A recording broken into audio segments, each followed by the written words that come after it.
April 2nd is World Autism Awareness Day, and you may be wondering what that means or how you can help. Aren't we already aware of autism? What's the next step? What can you do to improve the lives of autistic people today? As we'll see later, a lot of the historic messages we still hear around autism awareness are horribly outdated and even harmful to our community. So in this short video, we'll go through the key things that you need to know to move beyond awareness, improve understanding, build inclusion, and ultimately achieve acceptance and appreciation. The initial intention of the day was to highlight the need to help improve the quality of life of those with autism so they can lead full and meaningful lives as an integral part of society. Awareness in this context does not mean awareness of autism itself, but rather awareness of the need for society to help. And a quick look at the latest statistics shows that this need is greater than ever. So while awareness by itself doesn't change much, it's the first step towards taking effective action. In the early days, autism advocacy was led by parents fighting for recognition, support, and services for their children. The message was that autism is a thing, it's much more common than we first thought. No, it's not caused by bad parenting. As necessary as this movement was, it was done for us, not by us. The only voices at the table were those of doctors, parents, and professionals. To them, autism was a problem to be solved, even a disease to be cured. We were a mystery, a puzzle, broken and in need of fixing. They tried to make us less autistic so we could fit in, and success was defined as being indistinguishable from our peers.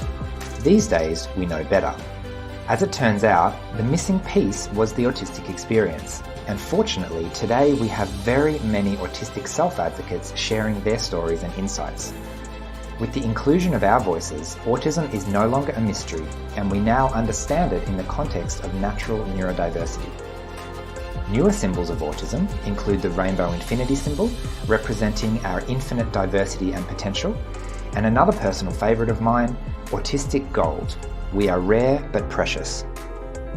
So while virtually everyone has heard of autism these days, public understanding is often based on little more than popular stereotypes. For years, that stereotype came from the 1988 movie Rain Man. Today, there are a number of other autistic characters in popular culture. However, it's worth noting that these tend to be, almost exclusively, intelligent, middle-class white men. It's a start, but we've got a long way to go. To comprehend the full diversity of the autistic community, we need to hear real stories from real people. We are all so different from each other that we could not possibly be represented by just one voice. Despite our personal differences, advocates tend to agree on several powerful key messages. We are not broken. We don't need to be cured. We need support to help us be ourselves, not therapy to learn to fit in. In other words, accepting autism means accepting me, including me while I'm different, and liking me for who I am without trying to change me.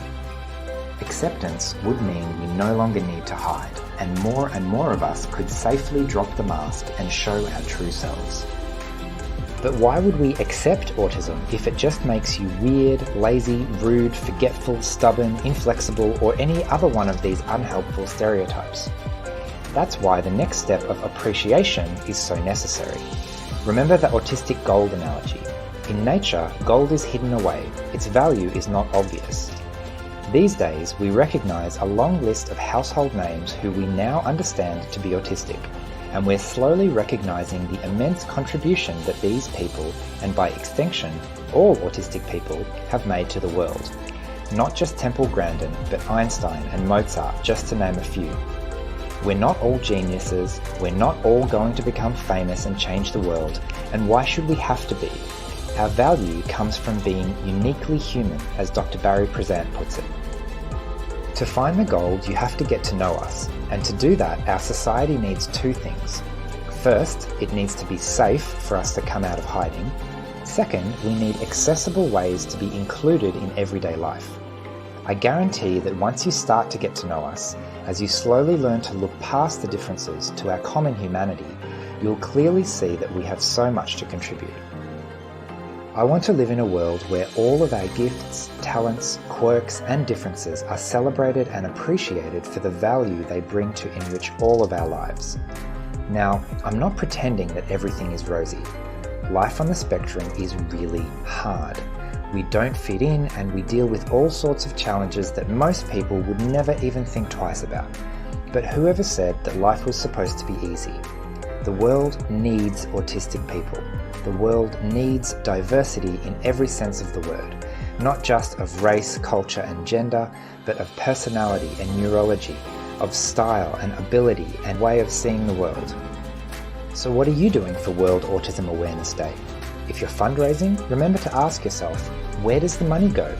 To an organisation? What do they do? Research? What kind? Is it positive, autistic-led and life-affirming? Do they promote autistic voices? Or are they trying to help us without listening to us? In summary, we have a long way to go, and awareness is only the first step. To achieve acceptance and appreciation, we need to improve understanding and work towards inclusion. You can help by including autistic people, amplifying autistic voices, and approaching autism with an open curiosity to discover the gold we have to offer. Remember, don't force me to fit in, include me while I'm different. Thanks for watching, and please share this video as part of Autism Acceptance Month.